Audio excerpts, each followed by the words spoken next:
Bonjour à tous, le village des athlètes juste derrière moi est en pleine ébullition. Les premiers coureurs ont fini exténués le 1000 mètres ce matin dans les différentes catégories de canoë et de kayak. C'est la preuve que ces compétitions des championnats d'Europe juniors et moins de 23 ans ont bien débuté ce jeudi. Nous reviendrons sur les premiers résultats dans quelques instants, mais avant cela, nous allons revenir sur l'ouverture réelle de cette compétition avec la cérémonie d'ouverture suivie pour nous par Margot Blanc-L'Oeil et par Aurélien Lange.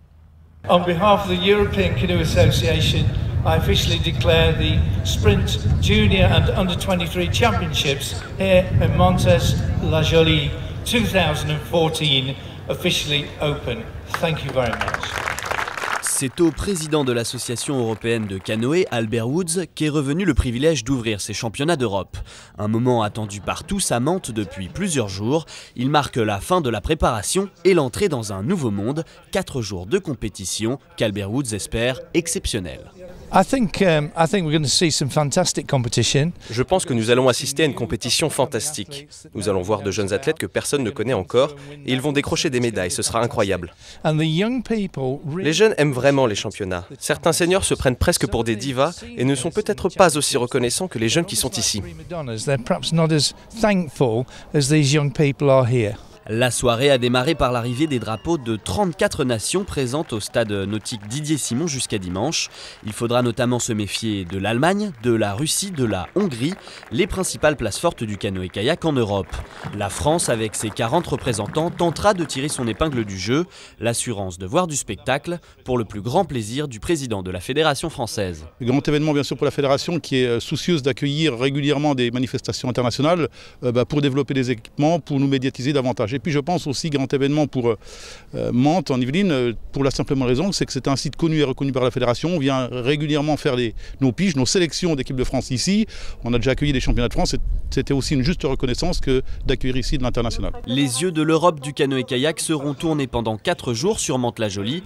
Une exposition unique pour la CAMI, l'organisateur de l'événement. C'est le plus gros événement que la CAMI a organisé jusqu'à aujourd'hui. Donc c'est un gros challenge parce que c'était pas évident. On n'a pas des moyens colossaux, mais ça tient la route. Et c'est vrai que pour le Mantois, c'est de toute façon une bonne nouvelle. Une soirée qui s'est achevée en musique et en danse. Premier moment de fête pour un stade nautique qui se prépare à en vivre de nouveau, et ce jusqu'à dimanche. Alors nous sommes maintenant dans l'aire de contrôle des bateaux. Après chaque course, 3 canoës ou 3 kayaks sont tirés au sort et arrivent ici. Vous le voyez, ils passent juste derrière moi. Ils sont d'abord nettoyés de l'eau, puis leur poids est contrôlé. Si le poids dépasse une certaine limite ou si il est trop léger, eh bien, certains canoës ou kayaks peuvent être éliminés. On va justement faire le point sur les résultats de la journée sur les courses du 1000 mètres et du 500 mètres avec ce résumé de Rémi Carayon. Première journée plutôt satisfaisante dans le clan français. Si sur les 20 bateaux engagés jeudi, une majorité devra passer par les barrages, les têtes d'affiche de l'équipe de France ont réalisé une bonne première journée, à commencer par Sarah Guyot, championne du monde de K1 sur 500 mètres et qualifiée sans encombre pour la finale malgré une Indo numéro 1 un peu contraignante. C'est vrai qu'elle est un peu dans les algues et j'ai eu 3 paquets d'algues au départ de la course, mais sinon dans l'ensemble ça a été. La première course, elle est toujours un petit peu stressante, mais au moins je suis dans le bain et ça y est, c'est commencé. L'objectif, c'est la médaille. La médaille d'or, elle est encore mieux et on verra ça dimanche. Autre bleu en forme, Adrien Barre en C1. Le Français a remporté sa série du 1000 mètres à la bagarre. Un premier obstacle de franchi sur la route des médailles. C'est sûr, toujours un peu de pression, surtout ici à la maison. On a envie de faire bien, d'aller vite, de montrer qu'on est là. Et ça fait plaisir d'être rentré et d'avoir réussi à quand même exprimer une bonne partie des choses que je sais faire sur cette course. Donc je suis très content et maintenant je pense que je peux faire mieux en finale. Parmi les autres résultats, notés chez les moins de 23 ans, la qualification du K2 de Johan Mayer et Léa Jamelot, deuxième de leur série sur 500 mètres. Il n'y a que des bonnes nouvelles, c'était un peu notre objectif de rentrer en finale. Après c'est vrai qu'on a la série aujourd'hui et la finale est que dimanche, donc il va falloir mettre ces 2 prochains jours à profit pour peaufiner les détails et pas se relâcher. Enfin, en bref, la qualification junior du duo Jean Sicora, Maxime Lebon, vainqueur de leur série avec 1 seconde d'avance sur les Allemands Müller et Zieker. Les qualifications du C4 français sur 1000 mètres, Timothée Joyer, Richard Dubois, Louis César et Loïc Léonard décrochent la 3e et dernière place pour la finale dans leur série. Et la belle victoire de Pierrick Bail en K1 500 mètres devant l'Espagnol Roi Rodriguez. Une seule place qualificative pour la finale dans cette série et elle est pour le Français. Nous sommes à présent avec le responsable des équipes de France de canoë-kayak, Vincent Aulas. Bonsoir. Bonsoir à tous. 50% de réussite pour l'équipe de France aujourd'hui, 20 bateaux engagés, près d'une dizaine se sont qualifiés directement pour la finale. C'est une bonne journée pour l'équipe de France aujourd'hui?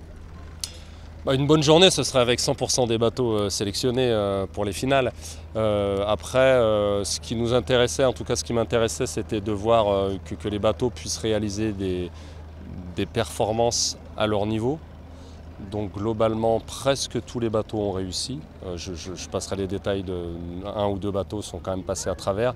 Ce qui est intéressant de noter, c'est que les bateaux leaders, sans faire forcément des courses exceptionnelles, ont réussi à se qualifier directement pour les finales. Après, il faut savoir aussi que des fois, c'est intéressant pour des bateaux de passer par le stade des demi-finales. Ça leur permet aussi de régler des points techniques ou tactiques. Donc ça peut être aussi bénéfique de passer par ce type de compétition supplémentaire. Alors vous avez parlé des leaders, on peut penser par exemple à Sarah Guyot sur 500 mètres, à Adrien Barthes par exemple aussi sur 1000 mètres. Ce sont des athlètes qui ont réussi leur entrée et c'est jamais facile de réussir une entrée en lice. Tout à fait, c'est vrai qu'on a souvent tendance à dire que la série, voilà, ça leur permet de rentrer dedans, il y a de la tension comme avant une compétition sportive. Et puis une fois que les séries sont passées, voilà, ça y est, il y a un peu moins d'inconnus. Les sportifs aussi peuvent sentir comment réagit leur corps, c'est-à-dire que ces sportifs-là, ils sortent d'un gros cycle de volume, c'est-à-dire qu'ils ont travaillé, non pas pour être forts ce week-end sur 500 mètres ou 1000 mètres, mais plutôt dans un mois et demi lors des championnats du monde. Donc pour eux, ça demande des ajustements techniques, une agressivité mentale aussi qu'ils n'ont pas forcément mis en œuvre depuis plusieurs semaines. Donc c'est plutôt intéressant. Je pense aussi à Romain Beugnet qui est passé, le cas de dames aussi qui font une course intéressante. Donc voilà, et puis il y en a d'autres derrière, des juniors aussi qui ont fait des belles courses. Donc voilà, aujourd'hui ce qui est sûr c'est que c'est une étape. Moi j'ai souvent tendance à dire un championnat ça commence en finale. Parce que pour jouer le titre, il faut déjà aller en finale. Donc eux, ils ont cette chance-là et cet honneur de pouvoir aller en finale. Il faut qu'ils restent bien concentrés, tout comme le staff, mais le staff ça je ne m'inquiète pas, bien concentrés pour faire de belles courses en finale. Justement les finales, pour celles du 1000 mètres en tout cas, elles commenceront demain. Le niveau de ces finales, vous avez pu un peu jauger par rapport à ces courses ou c'est toujours difficile de voir un peu le niveau des adversaires que pourraient avoir les Français? Ouais, il faut se méfier en fait des résultats de la journée parce qu'il y a des sportifs qui ont peut-être eu des problèmes, il y a des points techniques. En gros, on a souvent tendance à dire une perf, c'est un jour à un moment donné. Donc la vérité d'aujourd'hui, de comparer les temps d'une course à l'autre, bon, faut être très très prudent là-dessus. En plus, bon, moi j'ai pas pris le temps de le faire. Les entraîneurs, malgré tout, on le fait parce que ça peut des fois nous donner des éléments, mais il faut être très très prudent sur ce type d'analyse. On verra vraiment demain matin après les courses. Il y a de la récupération maintenant, ce sera ma dernière question pour les sportifs qui vont disputer notamment les finales demain après-midi et puis les demi-finales forcément demain matin. Il y a un temps vraiment de récupération pour tous ceux qui ont fourni des efforts aujourd'hui. Oui, alors bon, déjà c'est des sportifs qui sont entraînés, donc ils récupèrent rapidement, mais dès l'arrivée de leur course, à la fois au niveau de l'hydratation, de l'alimentation et puis ce qu'on appelle la récupération active, donc récupérer en pagayant, voilà, c'est mis en œuvre dès la fin de la course. Merci beaucoup Vincent Aulas.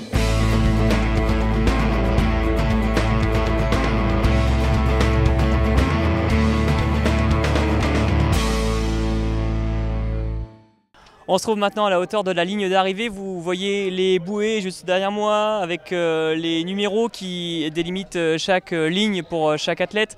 On vous en a déjà parlé cette semaine. Et puis il y a ces deux grosses bouées oranges que vont traverser les deux premiers athlètes de cette course.